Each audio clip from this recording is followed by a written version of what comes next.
ಕೆಲವೊಮ್ಮೆ ಒಬ್ಬ ವ್ಯಕ್ತಿ ನಮ್ಮ ಜೀವನದಿಂದ ದೂರ ಹೋಗುವುದಿಲ್ಲ. ನಾವು ಕಟ್ಟಿಕೊಂಡ ಕಥೆಗಳೊಳಗೆ ಕಳೆದು ಹೋಗ್ತಾನೆ.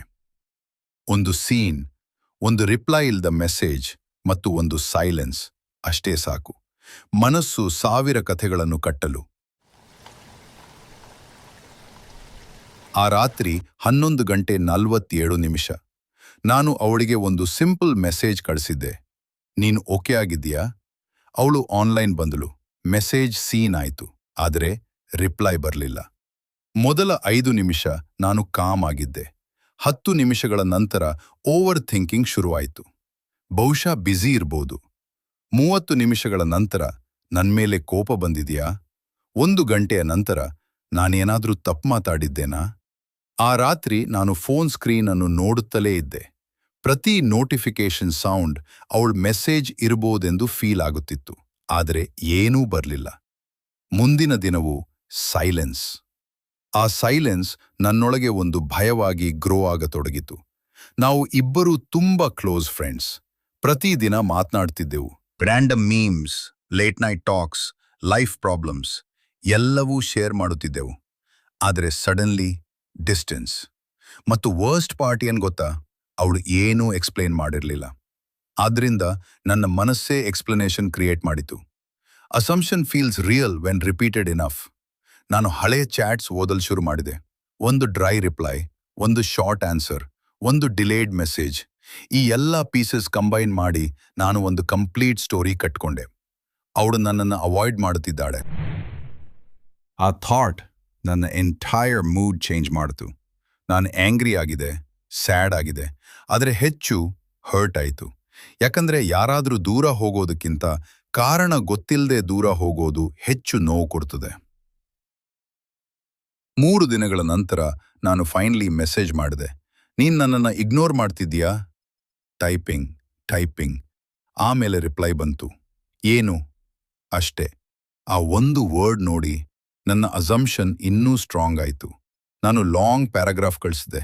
ನೀನು ಬದಲಾಗಿದ್ದೀಯಾ, ನೀನು ಮಾತಾಡ್ತಿಲ್ಲ, ನಿನಗೀಗ ನನ್ನ ಇಂಪಾರ್ಟೆನ್ಸ್ ಇಲ್ಲ. ಕೆಲ ನಿಮಿಷಗಳ ನಂತರ ಅವಳ ರಿಪ್ಲೈ ಬಂತು. ಆ ಮೆಸೇಜ್ ಓದಿದ ಕ್ಷಣ ನಾನು ಕಂಪ್ಲೀಟ್ಲಿ ಸೈಲೆಂಟ್ ಆಗಿಬಿಟ್ಟೆ. ನನ್ನ ಅಮ್ಮ ಹಾಸ್ಪಿಟಲ್ನಲ್ಲಿದ್ದಾರೆ. 3 ದಿನಗಳಿಂದ ಪ್ರಾಪರ್ಲಿ ನಿದ್ದೆ ಮಾಡಿಲ್ಲ. ನನ್ನ ಕೈ ಲಿಟ್ರಲಿ ಶೇಕ್ ಆಗುತ್ತಿತ್ತು.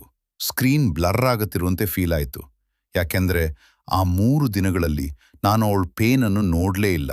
ನಾನು ನೋಡಿದ್ದು ನನ್ನ ಓನ್ ಫಿಯರ್ ಮಾತ್ರ. ಅವಳು ಮುಂದೇನು ಬರೆದ್ಲು ಗೊತ್ತಾ? ನಿನಗೆ ಎಕ್ಸ್ಪ್ಲೇನ್ ಮಾಡುವ ಎನರ್ಜಿ ಕೂಡ ಇರಲಿಲ್ಲ. ಆ ಲೈನ್ ನನ್ನೊಳಗೆ ಏನೋ ಬ್ರೇಕ್ ಮಾಡಿತು. ಯಾಕೆಂದರೆ ನಾನು ರಿಯಲೈಸ್ ಮಾಡಿದೆ, ಕೆಲವೊಮ್ಮೆ ಜನರು ದೂರವಾಗೋದಿಲ್ಲ, ಅವ್ರ ಬದುಕುಳಿಯಲು ಸ್ಟ್ರಗಲ್ ಮಾಡ್ತಿರ್ತಾರೆ. ಆದರೆ ನಾವು ಅವ್ರ ಸೈಲೆನ್ಸ್ಗೆ ನಮ್ಮ ಇನ್ಸೆಕ್ಯೂರಿಟಿಯ ಮೀನಿಂಗ್ ಕೊಡ್ತೇವೆ. ಆ ದಿನ ನಾನು ಒಂದು ಡೇಂಜರಸ್ ಥಿಂಗ್ ಅರ್ಥಕೊಂಡೆ. ಮನಸ್ಸು ಎವಿಡೆನ್ಸ್ ಇಲ್ದಿದ್ರೂ ಸ್ಟೋರಿ ಕ್ರಿಯೇಟ್ ಮಾಡ್ತದೆ. ಮತ್ತೆ ಅದನ್ನು ರಿಪೀಟ್ ಮಾಡಿ ಟ್ರೂತ್ ಅನ್ನೋ ಫೀಲ್ ಕೊಡ್ತದೆ. ಆ ದಿನದ ನಂತರ ನಾನೊಂದು ಸ್ಮಾಲ್ ಹ್ಯಾಬಿಟ್ ಶುರು ಮಾಡಿದೆ. Whenever I feel ignored, whenever my mind starts creating stories, ನಾನು ನನ್ನನ್ನೇ ಒಂದು ಕ್ವೆಶ್ಚನ್ ಕೇಳ್ತೀನಿ. ಇದಕ್ಕೆ ಬೇರೆ ರೀಸನ್ ಇರ್ಬೋದಾ? ಆ ಒಂದು ಪ್ರಶ್ನೆ ಎಷ್ಟೋ ಅನ್ನೆಸೆಸರಿ ಫೈಟ್ ಸೇವ್ ಮಾಡಿದೆ, ಎಷ್ಟೋ ಮಿಸ್ಅಂಡರ್ಸ್ಟ್ಯಾಂಡಿಂಗ್ ಸ್ಟಾಪ್ ಮಾಡಿದೆ. ಈಗ ನಾನು ಸ್ಲೋಲಿ ರಿಯಾಕ್ಟ್ ಮಾಡ್ತೀನಿ, ಇಮಿಡಿಯೇಟ್ಲಿ ಕನ್ಕ್ಲೂಡ್ ಮಾಡೋದಿಲ್ಲ. ಯಾಕೆಂದರೆ ನಾನು ಕಲ್ತ ಬಿಗ್ಗೆಸ್ಟ್ ಲೆಸನ್ ಏನ್ ಗೊತ್ತಾ? ಸೈಲೆನ್ಸ್ ಆಲ್ವೇಸ್ ಮೀನ್ಸ್ ಹೇಟ್ರೆಡ್ ಅಲ್ಲ. ಡ್ರೈ ಟೆಕ್ಸ್ಟ್ ಆಲ್ವೇಸ್ ಮೀನ್ ಡಿಸ್ರೆಸ್ಪೆಕ್ಟ್ ಅಲ್ಲ. ಡಿಸ್ಟೆನ್ಸ್ ಆಲ್ವೇಸ್ ಮೀನ್ಸ್ ಲಾಸ್ ಅಲ್ಲ. ಕೆಲವೊಮ್ಮೆ ಜನರು ಅವ್ರದೇ ಬ್ಯಾಟಲ್ಸ್ ಫೈಟ್ ಮಾಡ್ತಿರ್ತಾರೆ. ಮತ್ತು ಆನೆಸ್ಟ್ಲಿ ನೀವು ಯಾರನ್ನಾದರೂ ತುಂಬ ಕೇರ್ ಮಾಡ್ಬೋದು, ಆದರೂ ಅವ್ರನ್ನ ಕಂಪ್ಲೀಟ್ಲಿ ಮಿಸ್ಅಂಡರ್ಸ್ಟ್ಯಾಂಡ್ ಮಾಡ್ಬೋದು. That doesn't make you evil, it makes you human. ಆ ಫ್ರೆಂಡ್ ಜೊತೆ ನಾನು ನಂತರ ಮಾತಾಡಿದೆ, ಕ್ಷಮೆ ಕೇಳಿದೆ. ಅವಳು ಸ್ಮೈಲ್ ಮಾಡಿ ಒಂದು ಮಾತು ಹೇಳಿದಳು. Next time ask first, assume later. ಆ ಲೈನ್ ಇಂದಿಗೂ ನನ್ನ ಜೊತೆ ಇದೆ.